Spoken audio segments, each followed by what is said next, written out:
आओ जी आओ, पार्ट 3 में आप लोगों का स्वागत है। अब हम बात करेंगे ऐसे 220 के अगले एलिमेंट के बारे में बोल लीजिए, या SQC 1 का अगला एलिमेंट बोल लीजिए। हम लोगों ने क्या क्या पढ़ लिया? हमने बात कर ली है लीडरशिप के बारे में, हमने बात कर ली रेलेवेंट एथिकल रिक्वायरमेंट्स के बारे में, हमने बात कर ली है एक्सेप्टेंस एंड कॉन्टिनेंस के बारे में।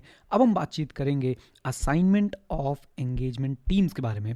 अगर आप SQC 1 देखेंगे तो वहाँ पे लिखा हुआ है HR, और अगर आप ऐसे 220 देखेंगे तो यहाँ पे लिखा हुआ है असाइनमेंट ऑफ एंगेजमेंट टीम। बहुत सिंपल है, बहुत ज़्यादा वो दो गोल्डन लाइंस याद रखनी है। एंगेजमेंट पार्टनर को सेटिस्फेक्शन होनी चाहिए कि जो भी एंगेजमेंट टीम है, चाहे ऑडिटर्स एक्सपर्ट हैं, वो एप्रोप्रिएट कॉम्पिटेंस और कैपेबिलिटी रखते हैं। किस बात को लेके? एप्रोप्रिएट कॉम्पिटेंस और कैपेबिलिटी रखते हैं इस बात को लेके कि ऑडिट जो है वो परफॉर्म होगा in accordance with professional standard, regulatory and legal requirements. That's it. Okay. और हाँ, लास्ट वाला कि जो रिपोर्ट इशू होगी वो होगी appropriate in the circumstance to be issued. Hindi में क्या मतलब हुआ? हिंदी में सिंपली स्पीकिंग एंगेजमेंट पार्टनर को सर ये इंश्योर करना है कि भाई जो भी उसके टीम मेंबर्स हैं वो कॉम्पिटेंट हैं, कैपेबल हैं, ताकि एंगेजमेंट जो है professional standard, regulatory, legal requirement के हिसाब से हो पाए, और साथ साथ में जो रिपोर्ट है ना, रिपोर्ट वो एप्रोप्रिएट इशू हो पाए। अब SQC 1 क्या बोलता है? देखो क्या कनेक्शन क्या है दोनों के बीच में समझना। SQC 1 क्या बोलता है? SQC 1 बोलता है कि सर फर्म को पॉलिसी प्रोसीजर ऐसी बनानी चाहिए अपने ह्यूमन रिसोर्स को लेके कि भाई फर्म के पास सफिशिएंट लोग हों, सफिशिएंट पर्सनल हों with proper capabilities, competence and commitment. याद रखें, with proper competence, capability and commitment. फिर से बोलता हूं, SQC 1 बोलता है कि फर्म को ऐसी पॉलिसी प्रोसीजर्स बनानी चाहिए कि फर्म के पास जो है सफिशिएंट लोग हों with proper capability, competence and commitment, ताकि फर्म अपना काम, आगे अपने आप बोलो, फर्म अपना काम एज पर प्रोफेशनल स्टैंडर्ड्स कर पाए, फर्म अपना काम as per regulatory and legal requirement कर पाए, फर्म जो रिपोर्ट दे वो एप्रोप्रिएट हो। अब SQC 1 ये भी बताता है कि वो पॉलिसी प्रोसीजर्स कौन सी होंगी जिनसे फर्म सफिशिएंट पर्सनल को हायर कर सकता है, कैपेबिलिटी, कॉम्पिटेंस और कमिटमेंट को ध्यान में रखते हुए। और वो पॉलिसीज हैं, यानी इन क्षेत्रों में, इन एरियाज में, इन डोमेन्स में फर्म को पॉलिसी बनानी चाहिए। Number 1 recruitment, number 2 performance evaluation, number 3 capabilities, number 4 competence, number 5 career development. RP3C, RP recruitment, performance evaluation, P हो गया सर हमारा, 3C capabilities, competence, career development. Then उसके बाद आता है promotion, compensation and estimation of personal needs. इनके बारे में बहुत ज़्यादा डिटेल में आपको जाने की जरूरत नहीं है, लेकिन अगर एक फर्म इन इश्यूज पे ढंग से अपनी पॉलिसी बना लेती है, so this is going to help the firm to ascertain कितने लोग चाहिए और कैसे लोग चाहिए, कितने लोग चाहिए और कैसे लोग चाहिए, ये असरटेन करने में फर्म को जो है बहुत मदद मिल जाएगी। तो ये हो गया सर हमारा एक और एलिमेंट कवर, जहां पे हमने पढ़ा असाइनमेंट ऑफ एंगेजमेंट टीम, और साथ साथ में ह्यूमन रिसोर्स को लेके फर्म की क्या पॉलिसी होनी चाहिए। अब बात करते हैं एंगेजमेंट परफॉर्मेंस पे। सो एंगेजमेंट परफॉर्मेंस, फिर से सर वही बात रिपीट होती रहेगी।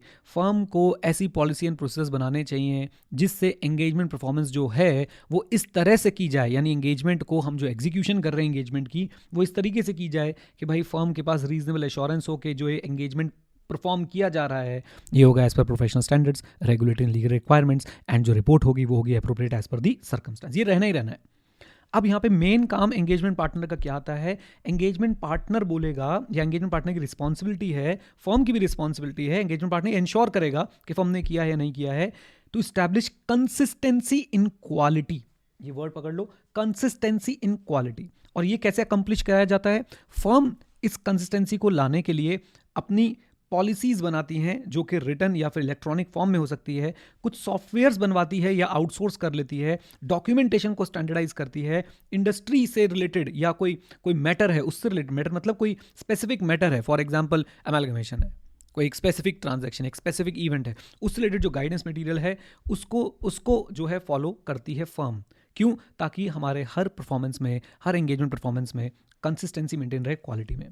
याद रखिएगा, एंगेजमेंट परफॉर्मेंस पहले तो वही 2 लाइन बोल देंगे, ओपनिंग लाइन कि भाई as per the standards, as per the regulatory legal requirements, report must be appropriate as per circumstance. फिर उसमें बोलेंगे भाई यहाँ पे फर्म का काम क्या है? फर्म का काम यही है कि पॉलिसी प्रोसेस बनाए ताकि कंसिस्टेंसी बनी रहे in the quality of the engagement performance. और वो कैसे होगा? मैनुअल से होगा, मैनुअल रिटर्न हो सकती है, इलेक्ट्रॉनिक हो सकती है, सॉफ्टवेयर से होगा, डॉक्यूमेंटेशन को स्टैंडर्डाइज करने से होगा, गाइडेंस मटीरियल से होगा। अब यहाँ पे एंगेजमेंट परफॉर्मेंस में क्वालिटी बनी रहे, यहाँ पे क्या क्या चीज़ें जो है एड्रेस करनी है? ये 5 चीज़ें हैं, ये 6 चीज़ें हैं जो एड्रेस करनी होती है कि भाई हमारे एंगेजमेंट परफॉर्मेंस में क्या बनी रहे? कंसिस्टेंसी बनी रहे। Number 1, briefing of the engagement team. तो ब्रीफिंग के ऊपर एक पॉलिसी होनी चाहिए कि कैसे ब्रीफ किया जाएगा। नंबर 2, फर्म ने क्या प्रोसेस ऐसा बनाया है जिससे कंप्लाइंस होती हो किसकी? एंगेजमेंट स्टैंडर्ड की। मतलब फर्म ने ऐसी क्या पॉलिसी बनाई है जो ये इंश्योर कराती है कि भाई कंप्लाइंस विद एंगेजमेंट स्टैंडर्ड्स हो रही है। फिर सुपरविजन का और ट्रेनिंग का क्या प्रोसेस है? 3 बातें बोल दी मैंने आपको। ब्रीफिंग का क्या प्रोसेस है, कंप्लाइंस विद एप्लीकेबल स्टैंडर्ड्स का क्या प्रोसेस है, सुपरविजन ट्रेनिंग का क्या प्रोसेस है, रिव्यूइंग का क्या प्रोसेस है, जो काम परफॉर्म हो चुका है, जो जजमेंट्स ली जा चुकी हैं उसका क्या प्रोसेस है, और साथ साथ में डॉक्यूमेंटेशन को लेके क्या प्रोसेस है, डॉक्यूमेंटेशन को लेके क्या रूल्स एंड रेगुलेशन है, और आखिरी पॉइंट, ये जितने भी प्रोसेस हैं they must be kept updated. भैया ज़माना आ गया है ऑनलाइन डिजिटल डॉक्यूमेंटेशन का। आपकी फर्म की क्वालिटी कंट्रोल पॉलिसी आज भी चल रही है कहाँ की? पुरानी कागजों के ज़माने की। जी हाँ भाई और बहनों, ये बात आपको ध्यान रखनी है कि आपके जो प्रोसेस हैं वो अपडेटेड रहें। क्या रहे मित्रों? अपडेटेड रहें। लीजिए, सो ये हमारा एक और पॉइंट जो है यहाँ पे कवर हो गया है। गाइस देखिए, पॉडकास्ट का फ़ायदा तभी है, साथ में आपके पास बुक है, साथ में आपके पास नोट्स हैं, आपने पहले से पढ़ रखा है, तो आपको ऐसा लगेगा भाई कमाल कर दिया, कमाल कर दिया। अदरवाइज सर आपको लगेगा क्या सर। आ जाओ आखिरी पार्ट पे चलते हैं, और आखिरी पार्ट क्या है? मॉनिटरिंग। देखो भाई, इतना सारा रायता फैला लिया, इतनी सारे हमने क्वालिटी कंट्रोल के लिए हमने जो है एलिमेंट्स बना लिए, लीडरशिप रिस्पॉन्सिबिलिटी दे दी, एथिकल रिक्वायरमेंट्स हो गई, एक्सेप्टेंस एंड कॉन्टिनेंस के पॉइंट्स हो गए हमारे पास, फिर उसके बाद हमारे पास ह्यूमन रिसोर्स का पॉइंट हो गया, राइट, एंगेजमेंट परफॉर्मेंस का पॉइंट हो गया, और उसके बाद फाइनली अब इन सब की क्या करेंगे? मॉनिटरिंग। मैं इसको ऐसे रिलेट कर सकता हूँ, अगर आपने ऑडिट अच्छे से पढ़ा हुआ है तो बेटा, जैसे फर्म में इंटरनल ऑडिट डिपार्टमेंट होता है, वो इंटरनल कंट्रोल को चेक करता है, तो ये मॉनिटरिंग वाला जो हमारा लास्ट एलिमेंट है, ये बेसिकली चेक करता है कि भाई फर्म ने ऐसी पॉलिसी और प्रोसीजर इस्टेब्लिश किए भी हैं जिनसे, फिर से वही बात, रीजनेबल एश्योरेंस मिले। ओके, किस बात को लेके? सिस्टम ऑफ क्वालिटी कंट्रोल को लेके, कि भाई फर्म का जो सिस्टम ऑफ क्वालिटी कंट्रोल है वो रेलेवेंट है, एडिक्वेट है, इफेक्टिवली ऑपरेट कर रहा है, और एक्चुअली में इन प्रैक्टिस काम करता है। Relevant, adequate, operating effectively, in practice working.